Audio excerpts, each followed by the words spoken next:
Success mantra, we shape future. Hello everyone, welcome you all in today's the Hindu news analysis. So आज के the Hindu में कुछ चीज़ें काफ़ी इम्पॉर्टेंट है और इंटरेस्टिंग भी है। आजकल देश में कुछ ईडी का कुछ ज़्यादा ही चल रहा है कि भाई enforcement directorate is taking a lot of stand, but ठीक है। सिटिंग सीएम वाज अरेस्टेड, जो कि अपने आप में एक बहुत ही कहा जाए तो शेमफुल है। शेमफुल तो है because it is fraud on constitution कह लो और इलेक्शन प्रोसेस कह लो और election mandate of the people कह लो। It's completely your call what you want to say. और दूसरी बात, सुप्रीम कोर्ट ने चंडीगढ़ वाले इलेक्शन पे जो मेयर इलेक्शंस हुए थे, मेयर पोल्स हुए थे, तो उसमें रिटर्निंग ऑफिसर्स के अगेंस्ट बहुत एक हार्डकोर स्टेटमेंट दिया कल सुप्रीम कोर्ट ने। और चंद्रचूड़ साहब, जिनसे एक्सपेक्ट किया जाता है इस टाइम पे, और उन्होंने उसको बहरहाल वो पूरे खरे उतरे उस एक्सपेक्टेशन पर। उन्होंने कहा भी कि भाई it is a murder of democracy and tell your returning officer that supreme court is watching you. तो ये काफ़ी एक बहुत ही डिसबैलेंस सी सिचुएशन है कि पहले बिहार में नीतीश कुमार दूसरे पार्टी को शिफ्ट हो जाते हैं, अगेन इन झारखंड हेमंत सोरेन को अरेस्ट किया जाता है इन द नाइट। 8 बजे रात में आके आप सिटिंग सीएम को अरेस्ट कर रहे हो, और फिर उसके बाद आप उनको टाइम नहीं दे रहे हो कि आप सोच सके, या फिर एटलीस्ट इतना तो टाइम देना चाहिए था कि सर आप अपना सरकार को देख लो, जैसा जो करना है, फिर आपको हम अरेस्ट करेंगे। तो इस तरीके से हो सकता है प्रॉपर चैनल, जैसे बस आपने कुछ और चुना, आपने एग्रेसिव स्टेप चुना, बट ठीक है, क्या कर सकते हैं। ED is called as an independent body and I hope it is functioning independent. फिर उसके बाद चंपी सोरेन आते हैं, और फिर उसके बाद उन्होंने अपना कल शाम को उन्होंने अपना पूरा मत क्लियर कर दिया and he won the vote of confidence in the, या फ्लोर कॉन्फिडेंस जो होता है वो जीत गया वो। तो फाइनली वो भी अब आगे बढ़ेंगे, सरकार बनाएंगे अपनी, जो उनकी सरकार थी उसको कॉन्टिन्यूशन में रहेगा। उन्होंने कहा भी कि हेमंत है तो सब बढ़िया है, और हेमंत साहब मतलब है हेमंत सोरेन साहब है तो सब हो जाएगा। He is a tribal leader. तो देखते हैं आगे क्या होता है। और खैर, इधर बिहार हो गया, झारखंड हो गया, और अब चंडीगढ़ का मेयर इलेक्शंस। तो these things are showing certainly कि भाई चीज़ें ठीक नहीं हैं। उसके बाद इलेक्शन कमीशन का एक अलग से एक कल एक नोटिस भी आया, जिसमें उन्होंने स्ट्रिक्ट पॉलिसी वो दिया है, एक फ्रेमवर्क कि आप चिल्ड्रंस का यूज़ नहीं करेंगे इन द इलेक्शन मैंडेट और इलेक्शन प्रोसेस। जो भी वोट आपको इलेक्शन से रिलेटेड कैंपेन होता है, you are not going to use children in that very particular process. तो ये 2-3 एक अच्छी बातें चल रही हैं, बट वहीं पर कुछ गलत भी हो रहा है, तो क्या कर सकते हैं, अब है तो है ना। The ruling government has the power. चलिए, तो विदाउट एनी से कि हमारा उससे खैर कोई अभी उतना मतलब नहीं है, एज अ सिटीजन तो मतलब है, बट एज अ स्टूडेंट हमारा कोई खास मतलब नहीं है। जब वो चीज़ें आएंगी, उभर के सामने आएंगी, तो हम जरूर देखेंगे उनको। और राष्ट्रपति ने अपना वोट ऑफ थैंक्स दे दिया, इंटरिम बजट भी आ गया, और इंटरिम बजट में कुछ तो आया है, बट वो क्लैरिफाई नहीं हो पा रहा है क्या आया है। बट हाँ, कुछ चीज़ें बात हुई उसमें, जैसे cervical cancer after the stunt of Poonam Pandey, कि भाई वो कुछ ज़्यादा ही एग्जाजरेट हो गया, दो शी इज़ अलाइव। ठीक है, तो यही सब चीज़ें चली। अब जो एक ओवरऑल बात है, जिसमें आपके एग्जाम के लिए बहुत लिमिटेड चीज़ है, जिसमें आप सर्वाइकल कैंसर के बारे में थोड़ा सा पढ़ सकते हो। जो आज का हमारा टॉपिक है वो है India win big at the Grammy, शक्ति टेक्स होम ऑनर्स। इंडिया ने ग्रेमी में 5 अवार्ड जीते हैं इस साल। ग्रेमी स्टार्ट हुई थी 1959 में। Pandit Ravi Shankar was the first one to back the Grammy in India 1969। तो वो देखेंगे क्या है। And Uttar Pradesh model to tackle malnutrition is somewhat somewhere related to ICDS, integrated child development scheme. बड़ा अच्छा ICDS को कहा भी जाता है, from womb to the tomb, कि जैसे बच्चा माँ की जब पेट में होता है तभी से उसकी केयर की जाती है उसके न्यूट्रिशन के लिए, because it's the future of the nation. ठीक है, CLEA commonwealth attorneys and solicitor general conference and Mekong river. Mekong river is important because it is a UNESCO heritage site और it is being checked by the infrastructure projects. ठीक है, चलिए Grammy पे आते हैं। India win big at the Grammy. अब Grammy में कौन किसने किसने जीता है और क्या जीता है। तो tabla maestro Ustad Zakir Hussain wins 3 awards. Flautist Rakesh Chaurasia gets 2 prizes. Singer Shankar Mahadevan, violinist Ganesh Rajgopalan and percussionist S Vinayakaram bags 1 each. ठीक है, तो काफी बड़ी अवार्ड है, इन 5 लोगों ने मिलकर अवार्ड जीता है ग्रेमी में, तो दैट इज इंपॉर्टेंट। शक्ति won the 2024 Grammy award for best global music album for this movement. This movement is the name of the album. इस एल्बम के लिए शक्ति को ग्रेमी अवार्ड मिला, that is important. The best Grammy actually है क्या, तो ग्रेमी एक बेसिकली इससे पहले इसका नाम था ग्रामोफोन अवार्ड्स, कि जो म्यूजिक के क्षेत्र में अच्छा होता है, जो अच्छा करते हैं, जो फिनोमिनल काम करते हैं, उनको ये अवार्ड दिया जाता है। ग्रेमी के नॉमिनेशन के रेस में पीएम मोदी को फीचर करने वाला एक गाना था एबंडेंस इन मिलेट्स, जिसको गाया था फालू ने, वो भी था, बट वो जीत नहीं पाया, जीते हैं ऊपर के लोग। बट ये अच्छी बात है कि इंडिया को इतना बड़ा रिकॉग्निशन मिला in the Grammy after a long time.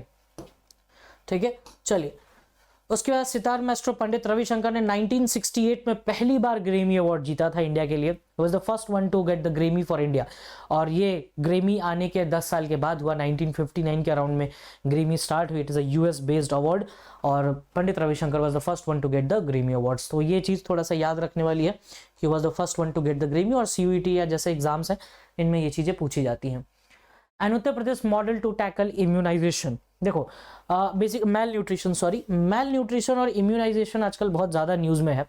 Mail nutrition basically होता क्या है कि जब प्रॉपर अमाउंट में एक किसी पर्सन को रिक्वायर्ड न्यूट्रिएंट नहीं मिलता है, that is the case of male nutrition. अब कैसे पता करेंगे कि मेल न्यूट्रिशन है या नहीं है पर्टिकुलर पर्सन में? तो वो एक इंडेक्सिंग होती है जिसके थ्रू आप पता लगा सकते हो कि मेल न्यूट्रिशन कितना बढ़ा है और घटा है। अब वो इंडेक्सिंग कौन से? That is the world hunger index.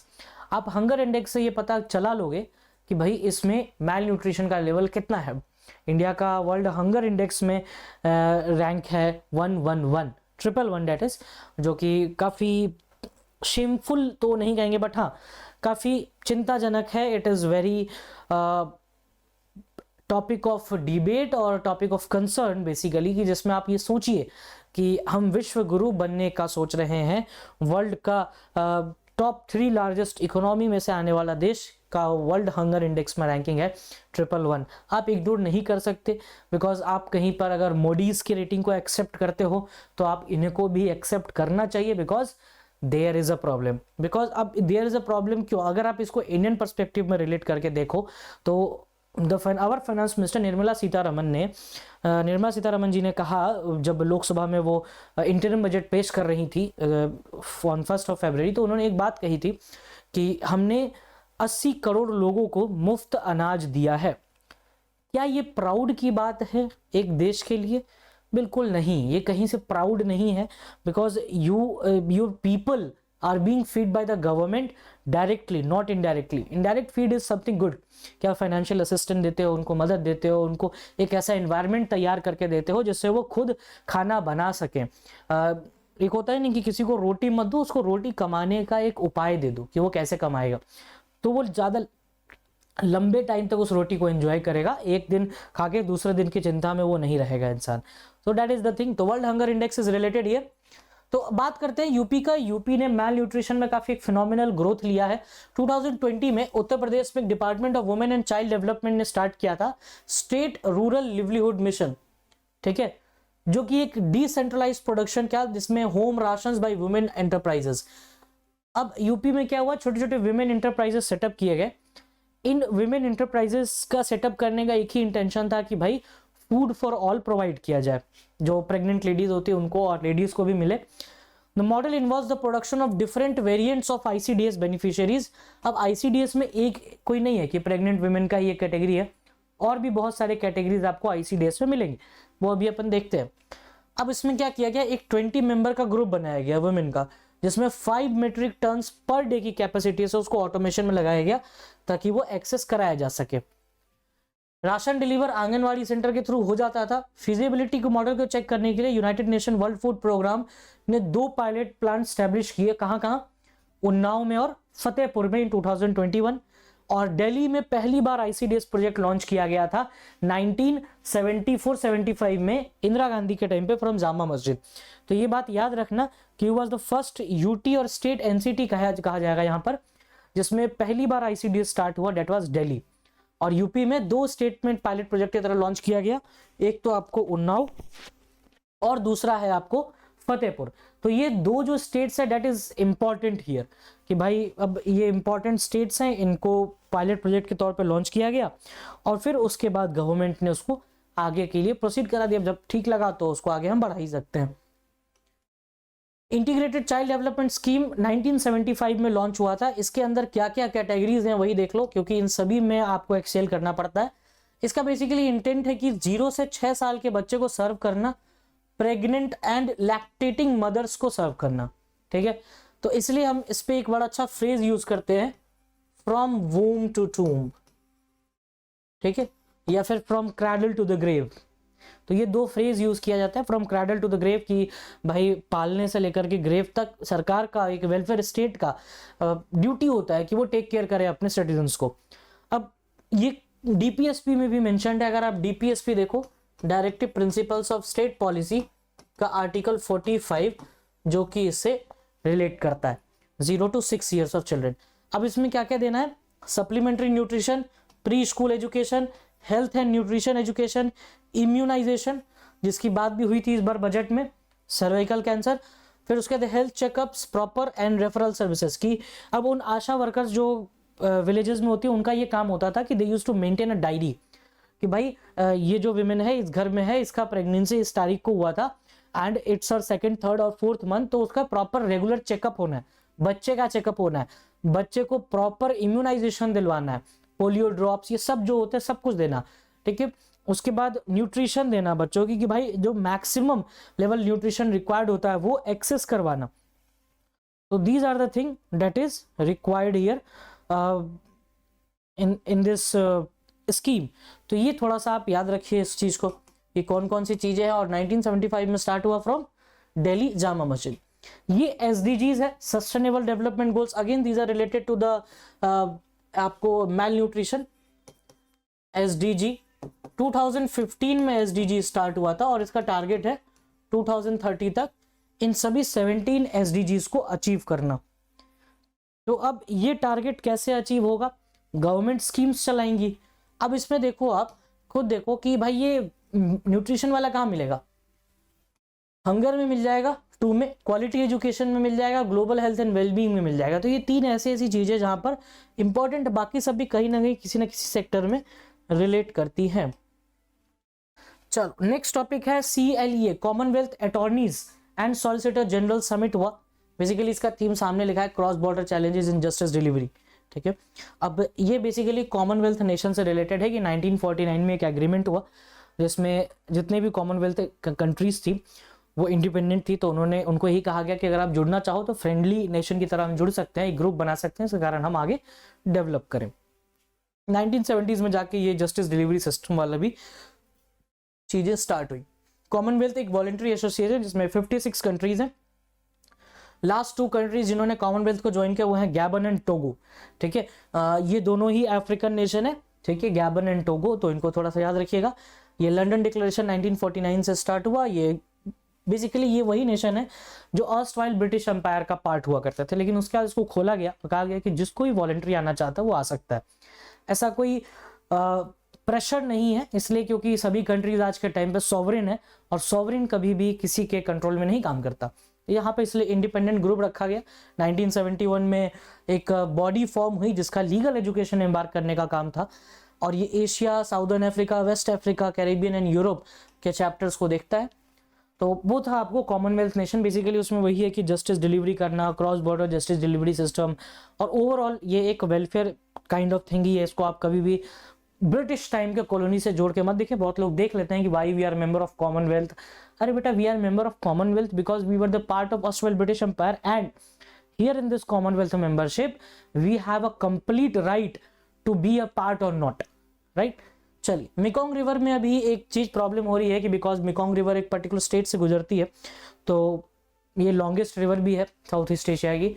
तो अब इसमें प्रॉब्लम ये है कि यहाँ पर एक हाइड्रो पावर प्रोजेक्ट चल रहा है जिसके कारण यूनेस्को हेरिटेज साइट डिस्टर्ब हो सकता है।